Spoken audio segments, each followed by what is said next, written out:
It's just up the stairs. Upstairs. Okay. And on the right. Okay.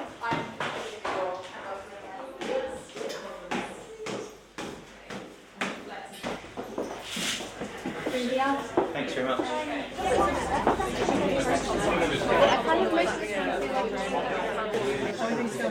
Very well. And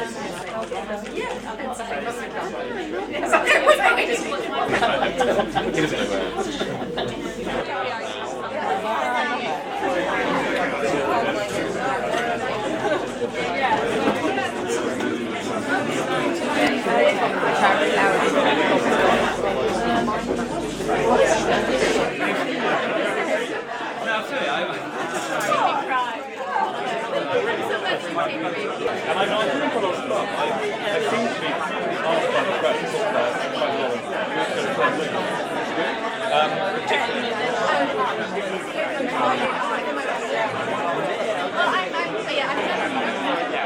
So I was with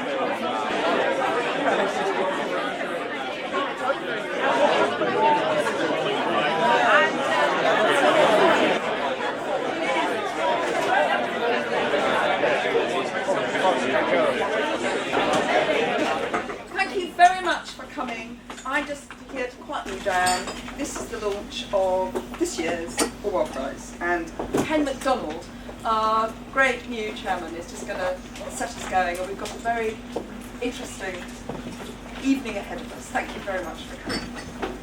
Yes, thank you everyone for coming. I don't know if I need this, but it's switched on. This is, I think, the 22nd year of the Orwell Prize, and it's obviously become a very important part of the British political and literary landscape, and its winners a list of the most celebrated political writers and commentators in Britain. And I've got some of their names here. So the book prize has been won in the past by Patricia Hollis, Francis Wheen, Brian Cathcart, Michael Ignatieff, Peter Hennessy, Nick Cohen, William Hague, Tony Judd, Tom Bingham, Christopher Hitchens, Helen Dunmore, Julia Lovell, Clive Stafford Smith, Marie Colvin, Alan Johnson, Charles Moore, James Meek. The journalism category, equally glittering. Prize winners in the past have included Neil Acheson, Paul Foote, Polly Toynbee, Robert Fisk, Matthew Paris, Timothy Garton-Ash, Clive James, Andrew Rawnsley, Mary Riddle, Patrick Coburn, Jenny Russell, Amelia Gentleman, Paul Lewis, Jonathan Friedland, and A.A. Gill. So it's really a roll call of some of our most significant political writers and commentators, and their vocation, I think, remains as important as ever. A few weeks ago, 2 or 3 weeks ago, the Prime Minister said, for too long we've been passively tolerant, for too long we've been a passively tolerant society, saying to our citizens, as long as you obey the law, we'll leave you alone.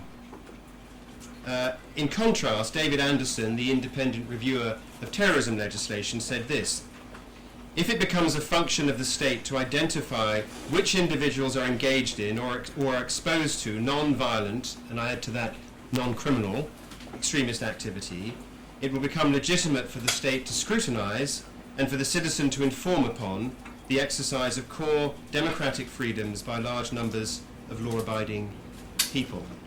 Now, the counter-extremism bill, which was foreshadowed in the Sunday Times exclusively 2 or 3 weeks ago, will seek to outlaw groups that foment hate, force public sector organisations to boycott those on the blacklist, slap, as the Times put it, extremism disruption orders on those seeking to radicalise young people so that they're banned from the internet or any other electronic communication, let employers check whether someone is an extremist and ban them from working with young people, and increase Ofcom's powers to sanction broadcasters who broadcast extremist material. And even allowing for tactical overbidding by the Home Office. That's quite a list.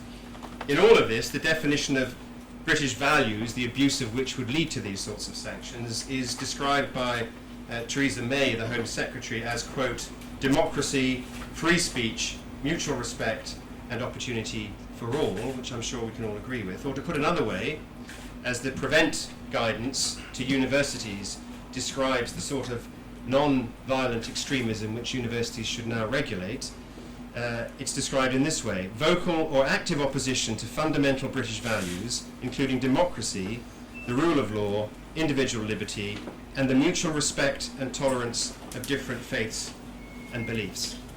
I guess this definition would catch quite a lot of activity that currently takes place without too much trouble in many of our universities. None of this is to dispute that there is an issue with radicalisation in our society. It's to question how we should tackle that extremism which is non-criminal and that speech which is otherwise perfectly legal. Free speech is also, I think, under pressure from perhaps a less expected quarter, but one that I'm particularly interested in working in a university.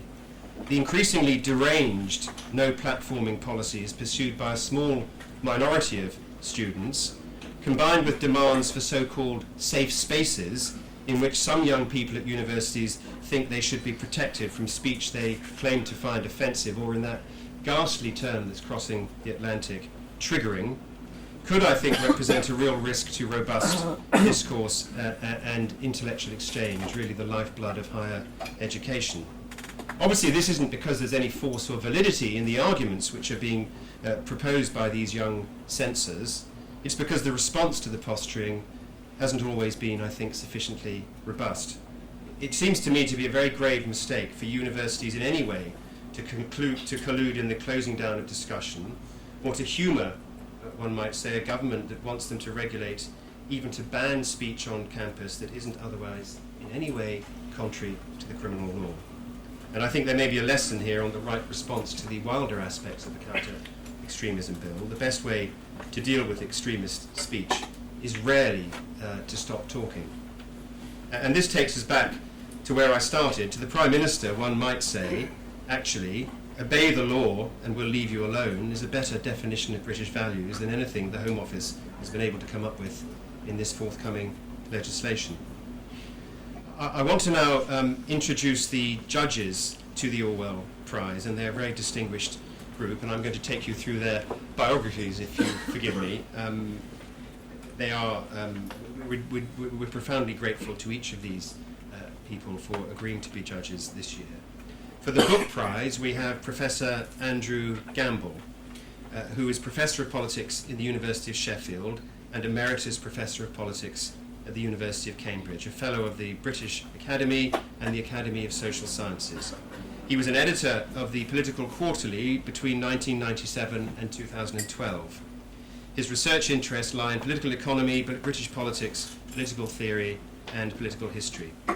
His books include Politics and Fate and Crisis Without End, The Unravelling of Western Prosperity. In 2005, he received the Isaiah Berlin Prize from the Political Studies Association for a lifetime contribution to political studies. And his most recent book, which is coming out next year, is called Can the Welfare State Survive? David Goodhart is a journalist, commentator and author, and former director of the think tank Demos. He founded Prospect in 1995 and was its editor until 2010. He's now editor-at-large. He's the author of The British Dream, Successes and Failures of Post-War Immigration, and he writes for The Guardian, The Financial Times, The Independent, and The Times, amongst others. Fiametto Rocco grew up in Kenya of French-Italian parents and read Arabic at the University of Oxford. An award-winning journalist on both sides of the Atlantic, she's been the Books and Arts editor of The Economist since 2003, and her book, The Miraculous Fever Tree, about malaria and the discovery of quinine, was a Radio 4 Book of the Week. She's the administrator of the Man Booker International Prize and is on the board of the Edinburgh International Book Festival. William Waldegrave, Lord Waldegrave, is a Conservative life peer, a Fellow of All Souls College, Oxford, and a Provost of Eton College. He was the Conservative MP for Bristol West from 1979 to 1997, and he served in the Cabinet from 1990 to 1997. In 2015, he published his memoir, A Different Kind of Weather. Moving on to the Journalism Prize, Dame Frances Cairncross is an economist, journalist and academic, a Fellow of the Royal Society of Edinburgh and Chair of the Executive Committee of the Institute for Fiscal Studies. She's written for The Guardian, The Times, The Observer, and was Senior Editor at The Economist. She was chair of the Economic and Social Research Council between 2001 and 2007, and she's the author of The Company of the Future, The Death of Distance and Costing the Earth. She was rector of Exeter College and the University of Oxford between 2004 and 2014. John Lloyd is a contributing editor of the Financial Times, a columnist for Reuters.com and for La Repubblica of Rome. He was co-founder of the Reuters Institute for the Study of Journalism at the University of Oxford in 2006, where he's now a senior research fellow. He has been editor of The New Statesman and editor of Time Out. He won the British Press Award Specialist Writer of the Year, the Granada What the Papers Say Awards Journalist of the Year, the David Watt Prize for Journalism, and the Biagio Agnes International Reporter of the Year in Italy. He's the author of Lost Without Limit, The British Miners' Strike, Rebirth of a Nation, Anatomy of Russia, Lost Without Limit, The British Miners' Strike, Rebirth of the Nation, An Anatomy of Russia, What the Media are Doing to Our Politics, and Reporting the EU News, Media and European Institutions. Professor Richard Tate is Professor of Journalism at Cardiff University. He was Editor-in-Chief of ITN from 1995 to 2002. Before that, Editor of Channel 4 News and Editor of Channel 4 Programmes from 87 until 95. He began his journalistic career in business magazines before moving to the BBC in 1979, where he became editor of the Money Programme, Newsnight, and the 1987 General Election Results Programme. He was a governor of the BBC from 2004 to 2006, and chairman of the Editorial Standards Committee from 2006 to 2010. He was awarded the Royal Television Society's Lifetime Achievement Award in 2014 for his work at the BBC and the ITN. He's the treasurer of the International News Safety Institute and an independent trustee of the DEC, Disasters Emergency Committee.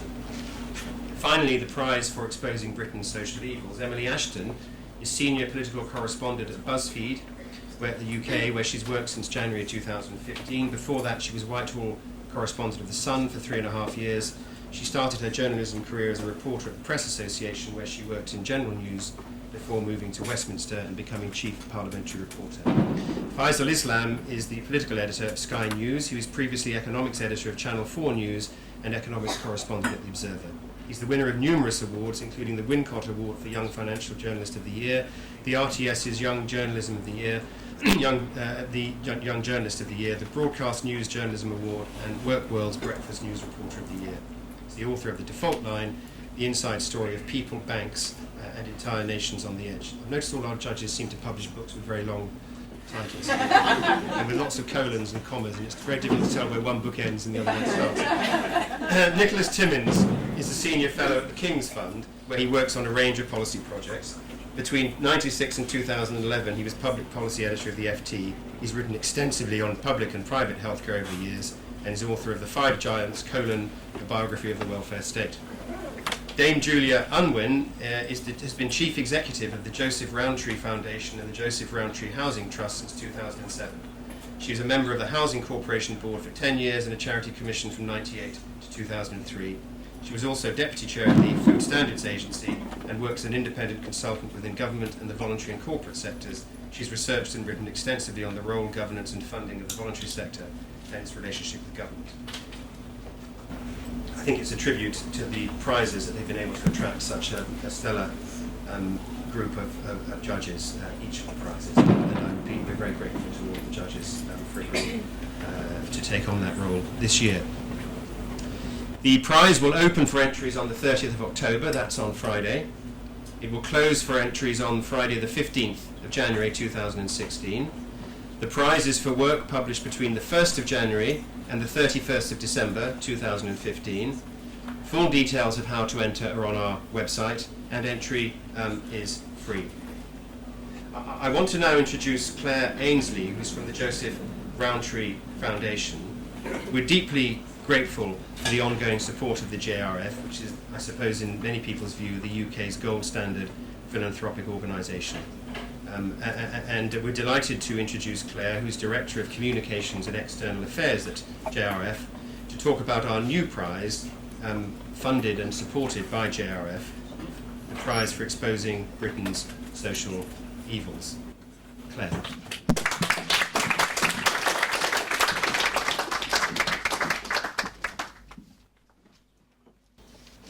Thank you for the generous introduction. This is the second year for the Orwell Prize for exposing Britain's social evils. It was launched to stimulate and recognise original, insightful and impactful reporting that uncovers the hard truths about life in Britain today. Technology has meant that we have access to the worst that takes place around the world. It brings the horror and pain of tragedy and war right into our homes and onto our handsets. But George Orwell was illustrating the consequences, whether real or imagined, of political and human action through his incredible writing many decades ago.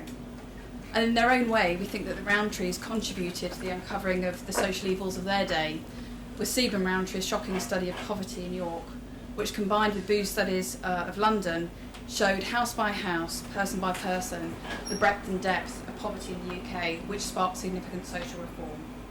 And it's inspired by that tradition that Joseph Rowntree joined with the Orwell Prize 2 years ago to launch the first Social Evils Prize for Journalism that uncovered Britain's social problems.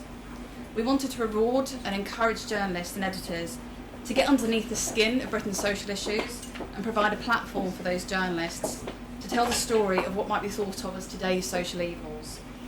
It might be the appalling child sex abuse uncovered in Rotherham, or the exposure of DIY dentistry for people who couldn't afford dental treatment, which was revealed through the Unreported Britain series that Orwell and Jerry supported as part of this prize. We want to find out what are the things that are going on today that journalism can help shine a light onto. The first year of the award saw us recognise the Sunday Times investigation into the exploitation of migrant labour, the Independent's reporting of illegal termination in the UK based on gender, and the Daily Mail and Prospect's coverage of life as a gang member. The winner was Alison Holt's groundbreaking panorama broadcast on the care of vulnerable and elderly people, which helped shape the new inspection regime brought in by the Care Quality Commission. She's here at the back tonight. Alison.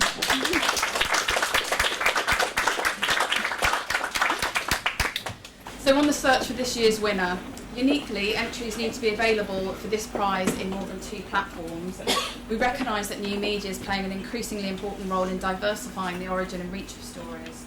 And in its first year of submission, entrants included social media content, podcasts, video, audio and photojournalism, all in combination with the powerful writing that the Orwell Prize has sought to reward since its inception.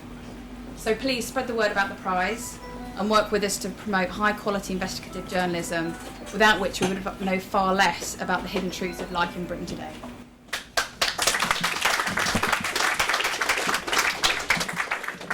And finally, it's time to move to our debate. So it's my great pleasure to introduce David Loyne, whose Orwell shortlisted book, Front Line, is about the men and women whose work inspired this club, and who's been the BBC's international development correspondent, and most recently the BBC's correspondent in Kabul, and who's kindly agreed to chair the debate tonight. So, David, thank you. Thank you very much, Kate.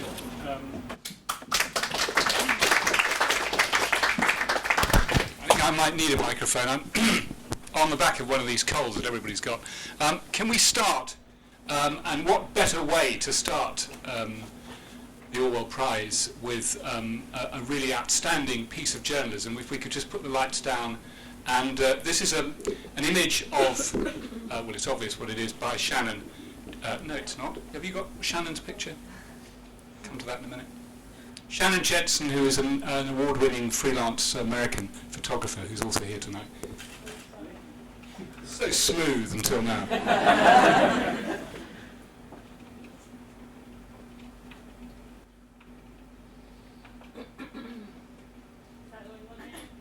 Just slow them down. Just see them for a moment. There's that one.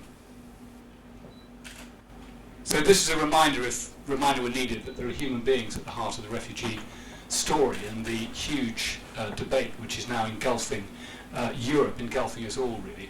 I have a very distinguished panel to discuss these issues tonight, beginning with former International Development Secretary Andrew Mitchell. When I was International Development Correspondent for the BBC, I used to see International Development Secretaries as sort of really elaborate elite tour guides, because we could go to the most interesting places with them. And in fact, Andrew took me to Burma for the very first opening up of Burma. Really, he was one of the very first international Western ministers to visit Burma after the opening up. And we spent some days with Aung San Suu Kyi, and she was only just then being able to talk. The interview she did with me was the first official interview she'd ever done with the BBC. And we did it in her constituency, the constituency she was going to run for in the next election. And as we arrived, Andrew and Aung San Suu Kyi were garlanded with marigolds. He disappeared under these great festoons of flowers, and he said rather ruefully to me, "It's not like this when I go back to my constituency in Sutton Coldfield," where he was returned this year with an increased majority at the election. Further to his left, Ian Birrell, former deputy editor of The Independent, now contributing editor of the Mail on Sunday, and Ian has been to the Greek islands and reported from them this summer and written a lot on this crisis, and he says that migration is one of the defining issues of our age. On this end of the platform, Suzanne Franks, Chair of Journalism at City University, and Suzanne's book, Reporting Disasters, Famine, Aid, Politics and the Media, says it all about the discussion I think we're going to be having this evening. So Suzanne covering many of the areas and bases that we're covering tonight. And further over, Jonathan Foreman, who is a founding journalist for Standpoint magazine, a journalist and film critic, and Jonathan's been a trenchant critic of Britain's aid spending. His most recent book, Aiding and Abetting Foreign Aid Failures and the 0.7% Delusion. So I think a spread of opinions across this platform tonight. I'd like to start with Britain's response, which the government always puts forward, which is that Britain is trying to do what it can to deal with security in the region. It's trying to bring the parties together as much as it can. It's taking action against people smugglers, and it has the largest aid budget of any European nation to encourage people to remain in the region. More than £1 billion has been spent since 2012. A third of it, interestingly, inside Syria itself, in quite elaborate and innovative schemes. I don't know how well they work to provide resilience to the communities who remain inside Syria. So that's the government's strategy, but it's not been working. Europe doesn't get it. They see Britain as very much on the back foot on this. And finally, and it was this, can we just move to that other picture, the picture of the boy, which is where all this began at the beginning of September. The boy on the beach, Aylan Kurdi, 3-year-old, in the hands of a Turkish policeman. That was the picture which really woke this country up, and I think the politicians in this country, to respond. And it was in response to that that David Cameron agreed to let in 20,000. Now, when you think that Germany might take in 800,000 refugees by the end of this year, which would be 1% of the German population, you can see that Britain is at a different end of the spectrum to some of our European allies. Andrew, if I could start with you, why don't our European, perhaps we should have one of the other refugees, as it were, up behind me. Why don't our European allies get it? I mean, the government has been putting this case, defence ministers, international development secretary. I mean, is it one that you agree with? Do you think that Britain's policy on this issue is right? And why hasn't it got any traction with our European allies? Well, I do. Can you hear me without the amplification? Yeah. I do think the government is doing the right thing, although I am a huge critic of what the international community is not doing. But as far as the government is concerned, in 2012 I went, advised very well by Foreign Office and different officials that there was a crisis coming, to Zaatari, just over the border from Syria and Jordan, where I met women who had been shot at by the Syrian troops as they came across the border into Zaatari camp, a place that is extremely hot and dusty in the summer and very cold in the winter. The temperature fell by 6 degrees on Sunday night in Zaatari. And I committed an immense amount of your taxpayers' money, more than £60 million, to build a camp there where tents don't really work because of the extremes of temperature. And you've got to have porta cabins, and it's now one of the biggest refugee camps in the world. And round the border of Syria, in Lebanon and in Jordan, and as David said, also some in the western side of Syria as well, there's been an immense amount of British support gone in. And more than £1 billion, more than the whole of the rest of the European Union added together, has been put into those camps. And in some of the best camps, all of which are funded by Britain and through British NGOs and so forth, in some of the best camps they are teaching the children, but there's more than 1 million children in these camps around Syria who aren't getting an education at all, with all the trouble that is going to stoke up. And be in no doubt that both Lebanon and Jordan have done an absolutely fantastic job at looking after people, because if you take Jordan, which is the 4th poorest country for water provision in the world and is entirely dependent on external sources for energy, Jordan's got about 1.3 million refugees there, of whom 1 million are living with families and 300,000 are in camps. In Lebanon the figures are even worse. So I believe that Britain has done the right thing. If you talk to the refugees, they don't want to start a new life in a new continent.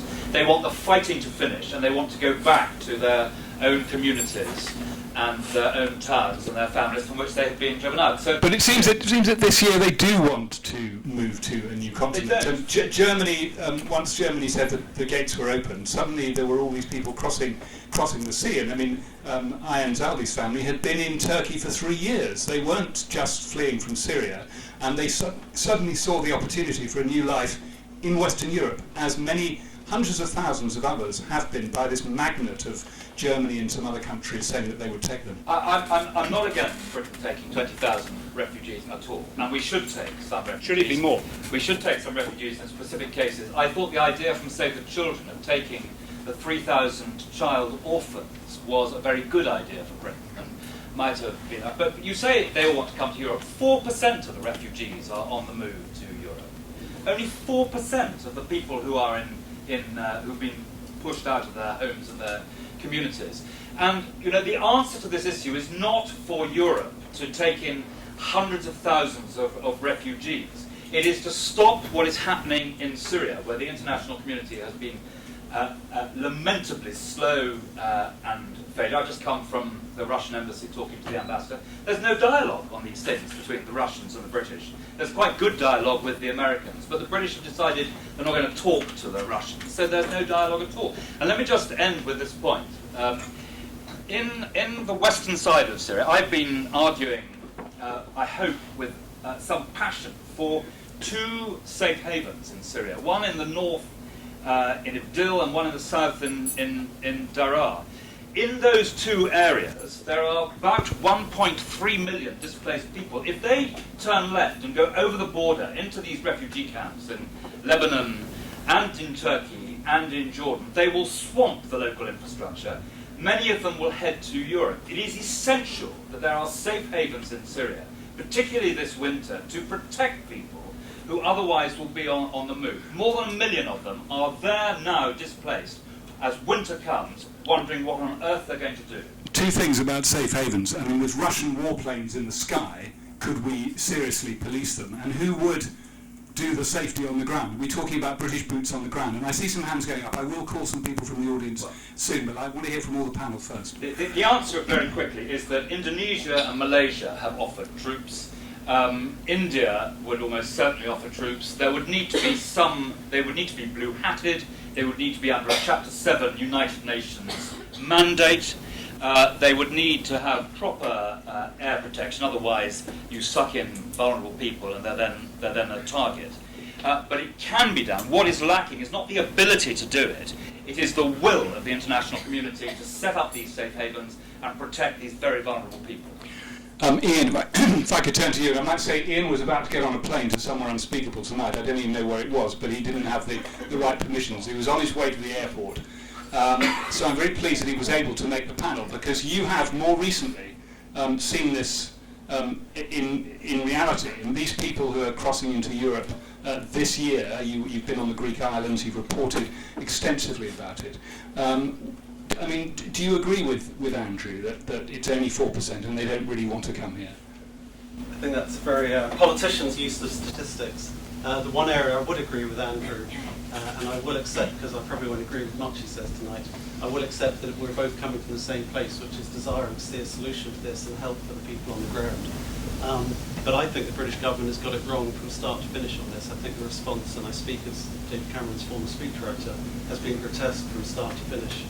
I've not just been to Greece 5 times this year, I've been to Italy, I've been on an MSF rescue mission to Libya, I've been to the camps in Jordan, I've been to Germany, etc., etc. The simple fact is a lot of people want to leave.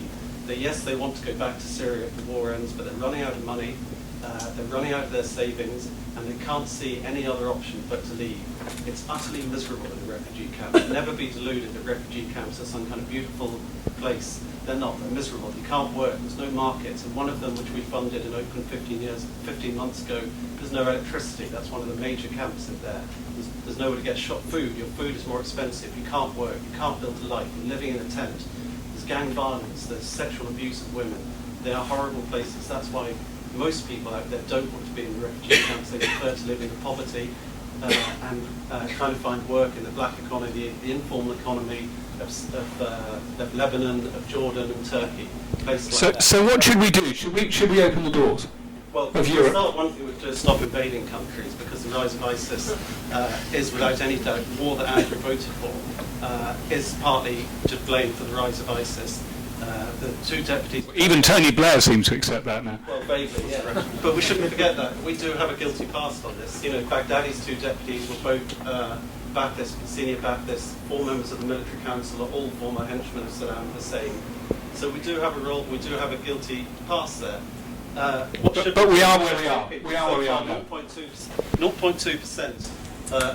The population on the move so far this year is 0.2% of the total population of the European Union. These are not huge numbers. These are numbers that can be accommodated. If people want to come, lots of them are going to go back when the war has ended. If the war has ended, we can accommodate far more.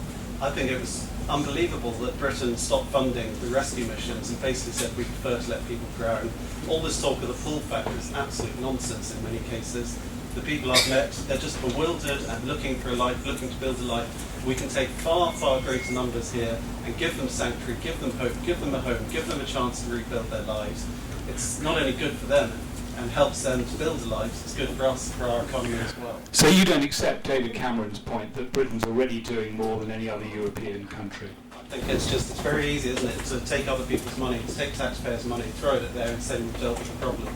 Politicians love refugee camps because you don't have to have a diplomatic solution and you don't have to bother with people in your own shores. Refugee camps are miserable. These solutions are not solutions, they're not permanent solutions. You're building horrible places for people whose lives have been ruined.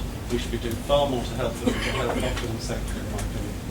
Suzanne, how much has this been driven, as it were, by the media? I mean, we all saw the effect of that one picture, which is quite similar to Michael Burke's Ethiopian famine report, which you've written extensively about now 30 years ago, believe it or not.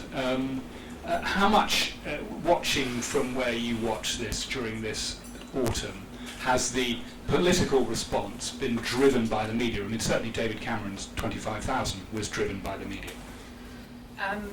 Yeah, sorry, can you hear me? Fine. You're struggling at the back. Can everyone hear at the back? It's just the air coming. Oh, I see. Yeah, absolutely. This was a sort of classic case of what's called the CNN effect, that a particular picture, image, crystallises a moment, and politicians, and not just politicians but other media. I mean, when the Sun suddenly comes running and said, oh goodness, we've got to help the refugees, then you know that something's shifted in the zeitgeist. So yeah, absolutely. But it's not quite as simple as that. I think that there was already something in the air, and that particular image of the little boy then did actually crystallise it, because, you know, there are lots and lots of sad little boys who have died, and lots of other people have died and have been taken out of the water, and there's a kind of moment that why was it that particular image that really made everybody sit up and really change the, you know, politicians suddenly come jumping as they many times have done in response to a particular image. So it's not that complicated. It's not that simple. But I think, yeah, absolutely, the media does play indirectly a kind of a crystallising role of a particular moment like that. What's it like, Andrew, sitting, as it were, in a ministry where you've got your hands on the checkbook and people come in with these leading articles and they say we must do something? So. Well, it wasn't like that because when in 2012 we realised what was coming down the runway, we did react. The press weren't remotely interested at all at that stage, and I very much agree with the last speaker because this picture, this awful picture, could have been replicated 3 times every day around the Mediterranean for the last 3 years.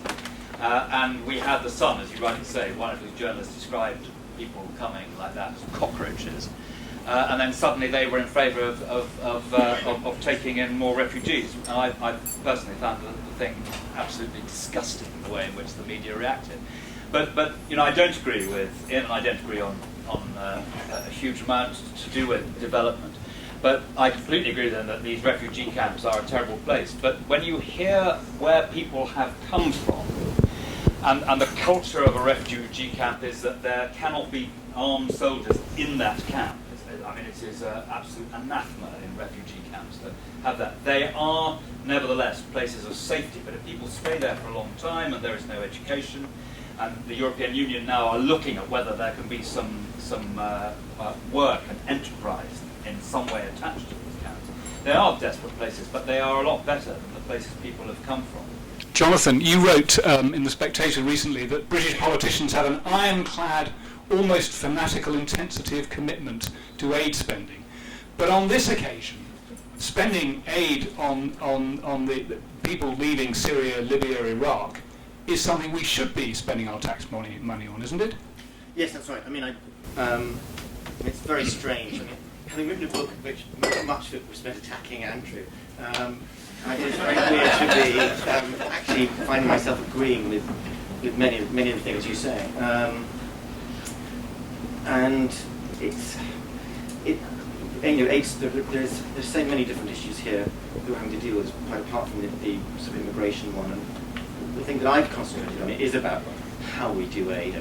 Is it wasteful or not? And to me, it does seem that if we are going to use our large aid budget for it, I think this is actually a good thing to be spending it on, as opposed to development projects that only enrich privileged people in countries that perhaps shouldn't even be getting aid at all. I'd certainly much rather see money going to improving the quality of refugee camps in the countries around Syria than trying to encourage entrepreneurship in Nigeria and other things that we've wasted money on. But quite a lot of this is going on. I mean, to quote from the DFID website, some of the programs in Syria are to build resilience to provide future political transition. I mean, pretty woolly stuff and quite hard to demonstrate an impact, I'd have thought, but clearly something that Britain believes it's right to spend hundreds of millions of pounds on. Yeah, that's true. But whenever you see phrases like develop resilience, it's like raise consciousness, raise awareness. Empowerment. An alarm bell should go off. And I'm slightly more concerned in some ways about the fact that of the billion that we've spent on the relief effort, and I think it is much more important to deal with people in the camps rather than the most sort of visually obvious people, which is how we react to the child on the beach. So we care about that dead child, but not tens of thousands of dead children in Syria because no one's taken a picture of them. And one's all about we have to fix this thing that's in front of our eyes and then not think about stuff anymore. I do think it's much more important to deal with camps, but as you say, camps are terrible places, and I think we need a new model of how we deal with refugees and how we help people with these camps. I mean, it's ridiculous that people can't work in refugee camps. And the Jordanian ones, like Zaatari, they take away your ID card because they don't want you going to the cities to work, competing with the other Jordanians and mixing with the population. And you're not allowed to work, so there's a problem of dignity, there's a problem of money, there's all this stuff. It doesn't have to be that way, and Paul Collier has actually brought up some very interesting ideas about we need some job hatreds, we need to do something, we need to set up a whole different kind of camp, ones that are law-abiding, that aren't terrifying and dangerous. I mean, we've run camps the same way since the Second World War, badly, and no one talks about that, and that's what I think we should be working on. That said, one of the reasons why they're so bad is because we don't run the camps as DFID. 600 million out of the billion we've given has gone to 3 UN agencies, which is UNICEF, UNHCR, and World Food Programme. And once you give them the money, it just disappears into nothingness. There is no real accounting. It's a joke. They're incredibly wasteful. vast amounts of money are spent on staff and administration, and that is the truth, and that's very problematic.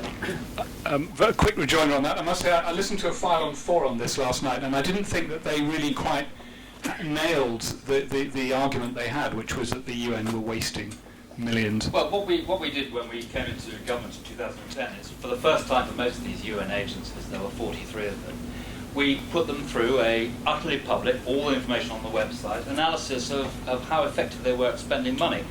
And you're quite right about the use of these buzzwords like resilience, but that's why you have to focus on what is the results. You have to make officials say that when you spend £1 here of British taxpayers' money, these are the 100 pence of delivery on the ground that you achieve. And so we put these 43 agencies through the ringer. Some that we thought were not doing well, but which we thought were needed, we put them in a special notice. Others, UNICEF, for example, which is doing very well, we doubled their core funding. And 4 of them, we just said, we're not going to fund you any more at all. So we do make sure that they do well. And the WFP actually is extremely well run. And when we give them the money, the idea that DFID is full of aid workers, it's full of people from all sorts of experiences, but they are policy wonks. And having analysed that WFP is the right place to put the money to feed to these camps or the UNHCR, we then support them and we monitor what they do to make sure they deliver value for money. Just come back to that. According to the BBC today, 7% of the money for the WFP goes on the management fee. 21% goes on staff costs. Is that great spending? Yeah, and also maybe. we also know that the money also goes to people who travel first class to get tax-free salaries. Well, we've seen that time and time again. These buildings are very, very wasteful. Not in the WFP. Also, let's just look. Even 230 million is going to people like Save the Children and Oxfam. It's just all part of a self-aggrandising industry. Save the Children still have all these people earning 6-figure salaries in London. And, it's all about growing themselves, cutting out the government. The idea that policy wants, it's the most corrupt industry there is. Well, you're with all these incredibly close relationships. I was talking about the DFID people. Yeah, you're talking about the NGOs. No, I'm not. I'm talking about DFID. Well, the DFID money is going to the NGOs. Groups between the aid contractors, who incidentally their profits are doubling every year, who are paying, one of them has an average salary of over £60,000, including receptionists. It's grotesque, this money pouring out there, the lack of controls from DFID, and it's all self-perpetuating. There's a common aim, which is to say how wonderful they are, and it's all about themselves and not about delivery on the ground. And the delivery on the ground is just appalling. I've seen it in Haiti, I've seen it in the Middle East, it's just appalling. And it's so complacent to politicians to sit back and say, oh, it's all great, we're feeding everyone, we're saving the world, when it isn't. And that's why it's so resented so often on the ground. Well, I've never sat back and said it's all satisfaction. In my time there, I tried to change it. I did make a lot of changes. And, a lot of what you're saying, your analysis, is simply either out of date or inaccurate. When we allocate money to these different groups, they get it through competitive tender. They have to compete to get it. And when you say that the WFP spends a certain amount of money on its staff, of course it does. It's staff are the people who are distributing. Yes, the staff who are distributing the food to needy people. And we looked at that and we made sure that their figures for what they were spending on staff were value for money for the British taxpayer. And there were some cases where people were travelling at the front of the plane who we thought they should, and we stopped it. And money on the ground's just been halved for the families. They've just had their money's halved. Which families? All the families have just had the allowances halved in the last couple of weeks in the camps in Lebanon and in what has happened in the camps, in the non-British funded camps, is that some of the food programs just half the money. Well, hang on. This is where the sort of Daily Mail speak takes in people and deceives them. The reason why the WFP have halved the spending on food in some of their camps, brackets not British funded camps, are because the other European countries who promised funding to the WFP have not delivered it. That's why they've had to reduce in some of these camps by 50% the food ration. And whose fault is that? It's not the WFP's, it's the European sophisticated governments who attack Britain for not taking in enough migrants, who failed. No, hang on, you had your say. You had your say. The fact is that the sophisticated European countries attacking Britain have not produced and honoured the money they said they would give to the UNHCR and the WFP, and we need to go after them and make sure they do fund as they promised to do. It's the same salaries for the bureaucrats, less money for the people. It's nothing to do with funding. It's nothing to do with funding of the bureaucrats. It's core funding for the WFP, which was promised by countries, including Germany, which they have not produced. And then you should go after them with your lyrical pen. You should go after them. Make sure the Germans produce the money for the WFP. I'm going to introduce. I'm going to intrude. I'm going to call questions from the floor. You were very insistent, and in a moment, just before I do, everybody else on the panel, Suzanne, has said what they think should happen. How many should we take? Do you think Britain should take more? Do you think we should? How should we respond? That we should take more than 20,000. Oh yeah, of course we should. Jonathan, how many? Jonathan, how many? I think that that whole issue about how many we take is an incredibly dangerous distraction from the difficult stuff. It's just more symbolic, sort of, and it's doing Yeah, but symbols matter. Symbols matter too. Actually, feeding people and helping people matters more. The symbolism is about making us feel better, which is what too much of the thing is about. It shouldn't be about how we feel about ourselves or how we look. You know, it should be about actually helping people on the ground, not just getting the most visible thing out of the way. Okay. So hold on. And you had your hand up patiently from the beginning. So what's your point? Question. My question was for Andrew. We'll probably have a microphone to this. Just quite interested in terms of your criticism of the media and the way they portrayed this whole crisis earlier. As a former government minister, you had a first mover advantage of this situation. Did you not spot this earlier? And also, if you did have the position that you had now, what would be your response? The reason that I thought the picture was pretty simple was because it was a poor little boy who had come from Turkey. So he was in a safe country. Last time I looked, Turkey was a holiday location for British citizens. So I just thought the whole thing was phony and manufactured. And as I said, that picture could have been replicated any time over the last 3 years, where a number of us have been going on about this a lot. Now, I ceased to be Development Secretary in September 2012. Before that point, the media were not saying this is a massive crisis coming, but the DFID and the Foreign Office, to a lesser extent, understood what was building up. And DFID did support Zaatari, the first camp, one of the biggest camps in the world now for refugees. We put a huge amount of money backing a particularly brilliant Australian operative with the UN who understood what needed to be done there, and we backed him. And Britain put its taxpayers' money where its mouth was. So that was the right thing to do there, and it was way ahead of the curve. It was a very long time before any other European country, or indeed the European Union, started to pursue this with the vigour that Britain was pursuing it. But there's now a feeling that we're behind the curve, and I would just wonder, there's a feeling that we're behind the curve, and what would you do now, well, in the position that you're in? I don't agree that Britain is behind the curve, but Britain and the United Nations are absolutely behind the curve in failing to protect. You know, the UN has embraced, even the Chinese signed up to it, a responsibility to protect. And there's all sorts of people and lawyers who redefine what that means. But what it means to any layman, responsibility to protect, this is what the UN was set up for, is it's got to take action to protect these innocent people in Syria. Any more hands? Yeah, at the back. Woman right at the back by the bar. Microphone coming. And then next after that, yeah. Thank you. You talked about the flip-flopping of the media and kind of the demonising attitude that was happening over the last while, saying immigrants are coming here to steal your jobs, that kind of thing, and then the flip-flopping to when we saw the Sun saying, actually, we all need to help. What about the attitude, I think, of successive governments, particularly this last government, doing the same thing, kind of demonising of immigrants, also of people in the Middle East, particularly stereotyping Muslim people in the Middle East and claiming they're all kind of terrorists or that kind of thing, but also of all immigrants coming here to do this kind of like steal jobs and that kind of thing, and then flip-flopping again to say actually we need to be helping these people. What effect that's had on this crisis as well?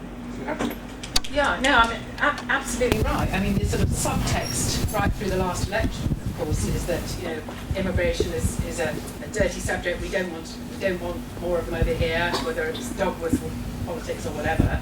And then you're absolutely right. Then it suddenly flip-flopped as the media flip-flopped. That we should all be sympathetic, and these are, people just like us, and they've got sort of face, and the point is that it was putting a face to something suddenly, and it is incredibly fickle, and it's now going back again, because a colleague of mine is actually doing research in 8 European countries looking at the media and the media coverage of this, and there was this flip-flop away from the 2nd of September when we saw that picture, and it's now going back again, and it's now the sort of hostility and the sort of unpleasant coverage and unpleasant sort of narrative about this is coming back again. So you're absolutely right. I'm tempted to bring David Goodhart in from the back in a moment, but who's written a lot and now runs something called the Integration Hub. Perhaps you could come in a moment, but the woman here first, yes. Hello, I'm interested in that number of 20,000 and how we arrived at that, what that says about us, where we're at. I mean, you're quite right, it is a tiny thing, it is scratching the surface, it is symbolic, as Susanna said, and it's not a long-term solution. And it's only affecting a tiny number of people, even if we let in 50,000, even if we let in 100,000, even if we let in 800,000, like Germany might. It's only a tiny number of people. But you can be pretty sure that if you came over on the Kindertransport and you were one of whatever tiny fraction, 10,000, you can be pretty sure that you and your descendants will forever be grateful. And I'm just curious about why this idea of finding the perfect solution is interfering with the urgency of just trying to get those numbers up. The question I really want to ask is, what is wrong with Britain, and why are we so out of step with our European peers in terms of the sheer numbers? I'm curious about what is making us take this exceptionalist stance that our numbers are so much lower than what they're discussing. So if anyone could answer that, just in terms of what's different about us. Britain's exceptionalism. Well, actually, more like, I think David should do that, but I'll just look to it a bit in the sense that in terms of media stuff and in terms of motivation and why countries do things. I mean, Germany isn't offering to take, and who knows what will actually happen because the political situation is moving very quickly there. But Germany isn't taking all those refugees simply because they're better or more moral or nicer people than people in this country. Germany's got a lot of detoxifying its image to doing, and this is how it's doing it. It's also solving its population problems, neither of which are problems that we have in this country. So that's one reason why and they're also choosing to do something, they're taking the easy option. It's the easy option to take 10,000, 20,000, 100,000 people. 10 million people have been displaced in Syria. And by the way, in terms of the refugees that are coming in, this is one of the ways in which I think the media's behaved badly. The deliberate confusion, all too often, about refugees and migrants. As Paul Collier said, the refugees we have here are the tip of an iceberg. It isn't just Syria where there are problems, it's all over sub-Saharan Africa. There's been many, many more millions of people heading north into Europe. We're going to have to figure out what we're going to do with that. But in the meantime, I think we should do the difficult stuff, grasp the nettle, do stuff like Safe Haven. It's much harder to put together a coalition and put troops on the ground and set up a Safe Haven and save hundreds of thousands of lives, millions of lives maybe, than it is to take 50,000 or 100,000 and congratulate ourselves on what a wonderful unxenophobic society we are. Ian, very quick.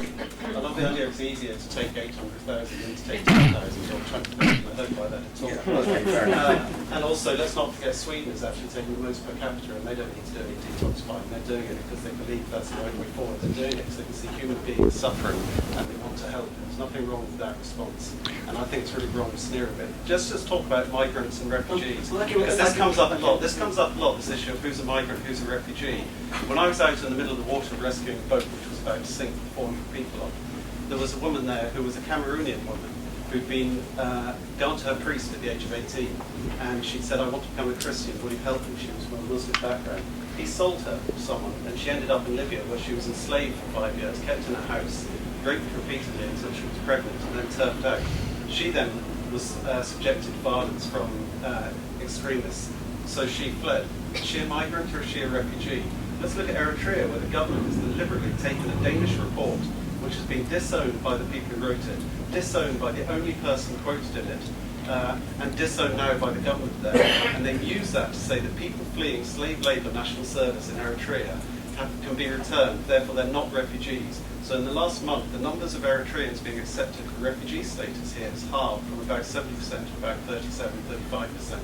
The government is deliberately rebranding based on bogus evidence and people who are refugees as economic migrants. So be very wary of this artificial distinction between economic migrants and refugees, which is used for the most mendacious reasons by certain sectors. A distinction has to be made. We've always done it wrong. We're very bad at running immigration in this country. We've always done it wrong. But a distinction has to be made if you're not going to take everyone. I'd much rather take her than these guys, military-age men, who are coming from able-bodied men, who probably should be working in their own country, i.e. Syria, if they are from Syria, rather than vulnerable women who are escaping slavery. We have to make distinctions. I'd rather have political prisoners. I'd rather have dissidents. And that's a treasure of proper political asylum. It shouldn't be something that we throw over because we are feeling guilty and want to do something. David Goodhart, you are judged for the Orwell Prize this year, and David's the author of a book called The British Dream, and has written a lot on assimilation and whether Britain can take any more. We've heard some of the old language recently. David Cameron talking about Britain being swamped by migrants. How have you reacted to how things have been going in the last few months? I think the government have got it just about right. I think we are we're facing a situation not unlike, we're creating something like the American-Mexican border on our southern and eastern European borders. And I think unless we do something pretty firm, unless we try and break the momentum of this, it will poison European politics for the next 20 or 30 years. I mean, we will have seen nothing. The kind of Front National will win the French election. We will see a really legitimate, as it were, populist party emerge in Germany. And I think all for, as Jonathan says, I mean, a lot of self-righteousness and virtue signalling. Look, a child dies of malaria every minute in the world. We have limited resources, emotional and financial, to help the benighted of the world.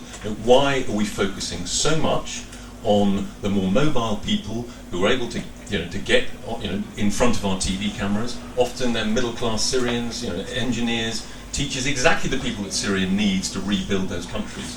Why Angela Merkel, I think, made the most appalling error.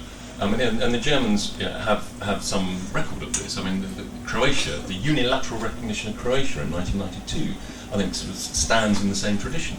She, as Jonathan says, for reasons of German psychodrama relating to 20th century history, they and the recent Greek crisis, they are very keen to re-establish their credentials as good people, and I think they're now regretting it. It'll completely transform German politics. And yes, of course there's issues of integration, but I mean, there are. I mean, the numbers. Ian said that these are trivial numbers. They are not trivial numbers. Year by year by year, we have 1 million and more people coming into Europe. Britain's record is not bad. We're doing absolutely the right thing, trying to make the camps better. Ian's right. The camps are awful places. They'd be even worse if it wasn't for British funding. We've got to the Paul Collier route, make it possible for people to work in these camps. There's a camp in Jordan that has a huge underused industrial estate about 10 minutes away from it. And Collier is out there at the moment actually talking to King Hassan about making that industrial estate function again with refugees. There are all sorts of things that can be done to make these places better. Allow Syrian teachers to teach in the camps. Jordanians are teaching in the camps instead of Syrians. There are all sorts of things that can be done, but we have to break the momentum. We have to undo the damage that Angela Merkel has done. It's not helping either the desperate people who are trying to get here or our own societies.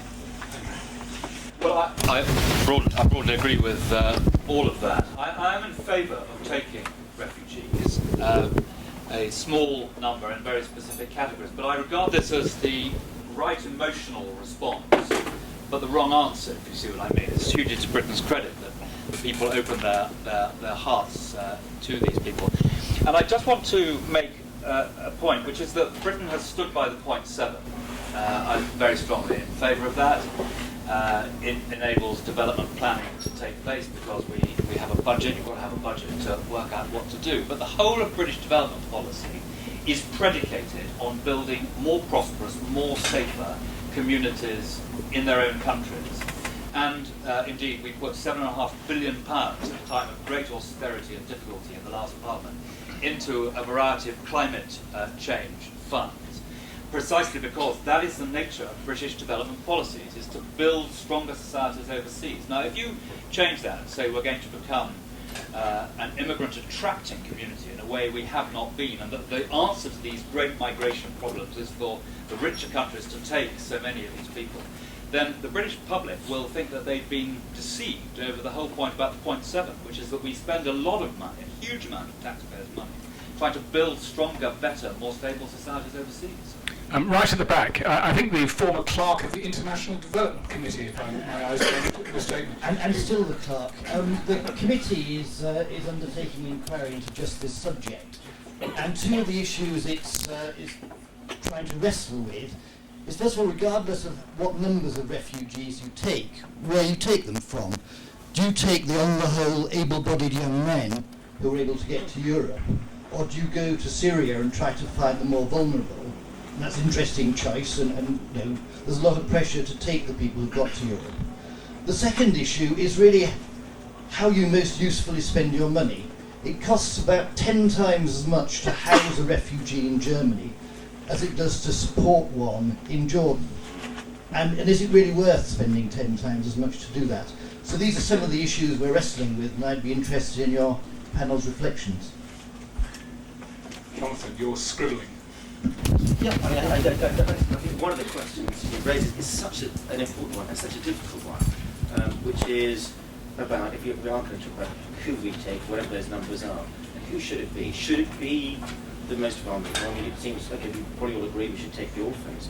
But then after that, do we take the people who are always shown by, by Fergal Keane and the BBC? It's always invariably an English-speaking person, usually a woman, a pharmacist, a doctor, an engineer, completely unrepresentative of the mass of probably a tiny percentage of people who are actually there.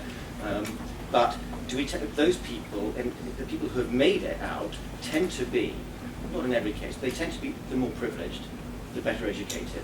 Whereas people whose circumstances have already favoured them. Do we take them, or do we take the less fortunate ones? The people who don't speak such good English, the people who have fewer qualifications. Now, it'll be easier to integrate those other people, the more educated ones, the ones who speak English. That's true. It's better for social cohesion, but in terms of natural justice, so those are the people we should be helping. Should we not be helping the people who need it the most?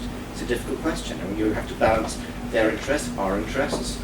It's not clear what the answer is, but it is something we have to think about, because we're going to have to make choices. A question here, Shannon Jensen, whose wonderful pictures we saw right at the beginning, very striking. Do you want to take the microphone? Sure. Yes, I was just in Calais for the past couple of weeks, spending nights with people literally killing themselves trying to get to the UK. This picture was of a 26-year-old Syrian mother of 3 who died on the road. One thing... Can we get those pictures back? Stephanie? No, where are you? Sorry, you're running around the room. One thing that sort of disturbed me a little bit listening to the conversation is with Jonathan and Andrew sort of proposed what I think is a bit of a false dichotomy of either we accept people or we help solve the solution in Syria. And most of the people I spent time with in Calais were Syrians. And I'd say 80% of them do not have any inclination to build the rest of their lives in the UK. For most of them, they have livelihoods back in Syria that they would like to return to. I mean, it inevitably will be a step down in their lifestyle coming here. I mean, they were English teachers, they were business owners, they were professionals, lawyers. They won't be able to practice any of those professions here. Maybe they can become a driver, something like that. This is not seeking a better life. It's seeking a place of stability for their family while this war is going on. And as to the talk of, sort of young, able-bodied men, again, most of the people that were there that I spoke with, one of the reasons they're trying to get to the UK rather than other places is because, at least according to them, I haven't fact-checked this, but the UK does have more generous family reunification than other countries. So people, left their wives and their children behind, mostly because they're in danger of being conscripted at the moment. So it's, teachers... Generous what? Sorry. Family reunification. So it's quicker to get your children and your wife here than in other countries. At least that's the impression that the refugees have. And that's one of the reasons that people want to come here. And so there are these vulnerable populations, and I mean, given the fact that the UK has made it so difficult to get here, again, I mean, people dying, it makes sense that people leave their children and their wives behind.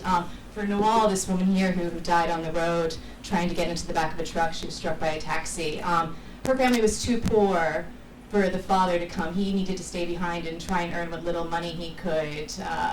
and look after their other 2 children. So she traveled with one of their children and her brother-in-law trying to get here, and hopefully then applying for them to join. But again, I would just like to say, for one thing, this sort of talk of, single, young, scary swarms of men is I think, not an accurate picture of the situation. And oftentimes these are representatives of vulnerable people still in Syria, calling them every single day, making sure that they've not, been bombed or, been injured in what's going on. And second, again, I don't think it should be a question of either we help Syria or we let people in. Many of the people there have family here. They don't need government money. They don't need, a lot of support when they get here. They have parents who are here legally. They have brothers and sisters. They have support systems that they could go to if only, they were able to come here. What's the atmosphere there? Because winter's coming, they must be pretty despairing. They've got as far as Calais. They've obviously made extraordinary journeys. What's the atmosphere? Well, it's less the winter right now. As of last week, there's a doubling of the national police presence, and so there's an increased desperation and despair over what's going to happen and how people are going to get across, because it's increasingly difficult. And I don't think I'd say every 2 or 3 days I heard of deaths happening on the train tracks, on the road. I think it's sort of this incredibly tragic situation because, I really feel sympathy for all the actors there. The police do not enjoy their task. They, I know especially, are sympathetic to the Syrians and, are arresting other people and trying to deport them to other areas of France to clear out Calais, but they're not doing that with the Syrians. And, the drivers are all, it's understandable that everyone is miserable with the situation, but it just keeps escalating. The more security that's put up, the more people are taking risks, broken legs, large wounds are very common in the camp.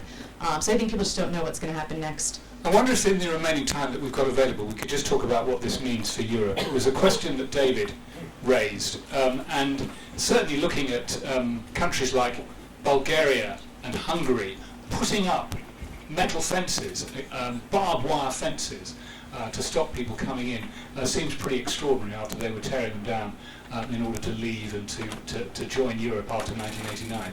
Ian, you've probably sort of travelled more widely on this than anybody here. It feels like an existential crisis for Europe, this. It's certainly quite hard for David Cameron to get any traction on Britain's renegotiation at the moment with the crisis going on.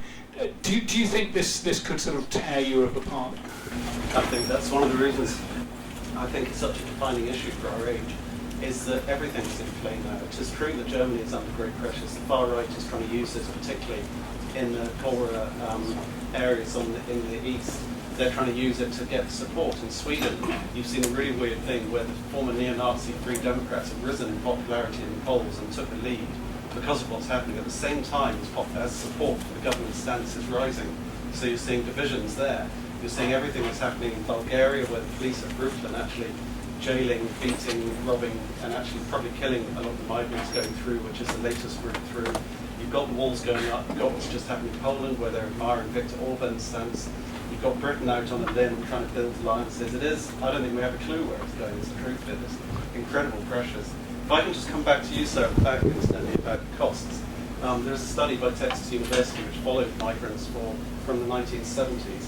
Found that yes, there are upfront costs for a rich country in accepting people, but those very quickly soaked up, and actually within a very quick period, those refugees are enriching both their local community and the state, and actually putting far more back into it than they ever did in the first place. And Andrew, just to come back on you, if you really do believe in aid and you think that it's going to enrich all these societies, that's going to lead to more refugees, because actually the biggest refugee nations are middle-income countries. The two biggest suppliers of refugees worldwide are the Philippines and Mexico, both of which are very wealthy countries. So I suppose it's lucky actually that aid does more harm than good and actually undermines it. Hold that response. I'll come back to you at the end. Hold that response. Suzanne, it's fascinating that you're doing this work on how European countries are responding to this and reacting to it, and how they're reporting it. Well, how do you think it's going to play out? Well, I agree that it is an existential crisis, and it is sort of a moment of truth. But on the other hand, this has always been a country that has prided itself on taking wave after wave of immigrants and of refugees, and of giving them an extraordinary possibilities, and they then reward, as we just heard, rewarded their country. Both my parents are refugees. My father came on the Kindertransport. He then put a huge back, and all his fellows put a huge amount back into this country. So I feel sickened actually when I hear this this time that we have to put up the fortress, and that we can't take more than this sort of small defined number. That's not what we see ourselves as a country. And I found it really heartening this moment when things did change in September, and the response from so many ordinary people and up and down the country, the way people were responding, I found was quite remarkable actually. Something really inspiring form of sort of political action that we don't see very often. Jonathan, we're turning our back on both our own generous past and on Europe's generous past by turning people away. No, I don't agree with that at all. I think that we've let people in, we've turned some people away. What we are beginning to do, which is something that's very important, is to face unpleasant facts, to use the Orwellian phrase, to start dealing with. We need to be more honest about who people are and why. There's the Kindertransport, saving children who would probably be killed if they'd stayed behind in Germany, is very different from taking people from the Balkans who just simply want a better life. They deserve a better life, but people from the Balkans make up 50% of those who were in Hungary when I was there, maybe a bit more. It's not Syria. The majority of people who moved into the EU have not been from Syria. They've been from other places. We don't like to talk about that. We use Syria as this sort of the stand-in, but that's part of this sort of vagueness. It's also part of the emotional appeal. And we have to be beyond that. We have to be, like when we talk about aid, we have to start facing unpleasant truths and talking about making discerning decisions, because we're going to have to. That's the morally responsible thing to do. We can't help everyone, so how can we do the most help for the most people? That's what we have to do, but we have to be honest about it. So it means if they are mostly Afghan, we have to be open about that. If they aren't mostly from Syria, we have to tell the truth about that. If camps are incredibly lawless, terrifying places, and we're doing aid badly, and we allow rape to go on because we have this ideology in the aid world, you mustn't have policing or wrong people in camps, we have to confront that as well. That's how we're really going to help people, is by inaugurating a new era of honesty about aid and about immigration. Andrew, you're right at the centre of this, and obviously we're facing a European referendum in the next couple of years. I mean, how do you think this is going to play out in the House of Commons? Do you think there are challenges to the 0.7%, given there's huge discussions now with the Chancellor about tax credits, etc.? And do you think that it's far more likely that your more Eurosceptic colleagues will sway the day and might push towards Britain actually leading Europe over this issue, if not others? Well, I don't think that 0.7, Scott, is going to motivate people leaving the European Union. I think they're separate issues. As far as the possibility of Brexit is concerned, I think it is probably more likely than at any time it's been in my political life. Partly because of this migration issue? No, not only that. I think it's because Europe is very unappetizing at the moment. It's very inward-looking. You have the crisis in Greece, you have the crisis with the euro, you have the migrant crisis. All of these things just make, Europe is not a great strength in the world. It seems to be turning in very much on itself. But can I just make a couple of other points? Of course we gain from migrants. There are plenty of studies which show that we gain from migrants. But I emphasise, it's an unpopular view, but my God, I believe it will be seen, and history will see this as right, that the migrants are the symptom of a terrible problem. We are not treating the causes of that problem. It's much easier to debate about how many migrants we should take, and we should be a generous society, but we need to tackle the causes of all of this, and they are the political failures in Syria. And I just make one other point, which is that on Calais, there are 60 or 70 people coming into Britain through the tunnel every day. I don't know why more journalists don't look at this and see what's happening. There's hundreds coming through every week at the moment, and the system isn't working there at all. And actually, Europe and Britain need to focus on what we're going to do about Calais. Again, as the temperature is falling, as our correspondent said. Well, thank you very much to Andrew Mitchell. And before I close, I'd just like to thank Ken MacDonald again for that very passionate defence of free speech right at the beginning, in the best tradition of George Orwell.